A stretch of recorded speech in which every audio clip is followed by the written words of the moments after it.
అనేది గతంలో 3 కేసులు ఉన్నాయి కాబట్టి అవన్నీ కూడా ఇప్పుడు కోర్టులో ట్రయల్ జరుగుతుంది. సో ఈ బార్డర్ జిల్లా ఉంది కాబట్టి మన కర్ణాటక నుంచి అయినా మహారాష్ట్ర నుంచి అయినా ఇలాంటి ఈ ఫేక్ అండ్ కౌంటర్ఫిట్ విత్తనాన్ని ఎవరైనా నమ్మితే అది నేరం.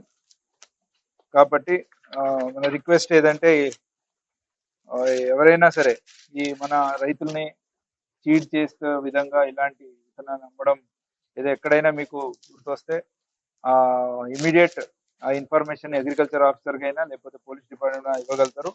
ఇస్తే కఠినమైన చర్యలు తీసుకోవడం జరుగుతుంది. సో ఈ మొత్తం ఆపరేషన్ని మన ఎస్డిపిఓ లింగయ్య గారు ఆధ్వర్యంలో చేయడం జరిగింది. దీంతో స్పెషల్ టాస్క్ గా మన టాస్క్ ఫోర్స్ ఎస్ఐ గారు, అలాగే ఇద్దరు సిఐ గారు, కోస్గి, అలాగే నారాయణపేట టౌన్ అండ్ 2 ఎస్ఐస్ మన ముద్దూర్, అలాగే రూరల్ పిఎస్ లిమిట్స్ ఎస్ఐ గారు అందరు కూడా దీంట్లో పాల్గొన్నారు. వాళ్ళందరికీ నేను అభినందిస్తున్నాను. Thank you. Local to global news at your fingertips. మీ చేతిలో ఒక ఆయుధం. Download R TV app. Media legend Ravi Prakash is back.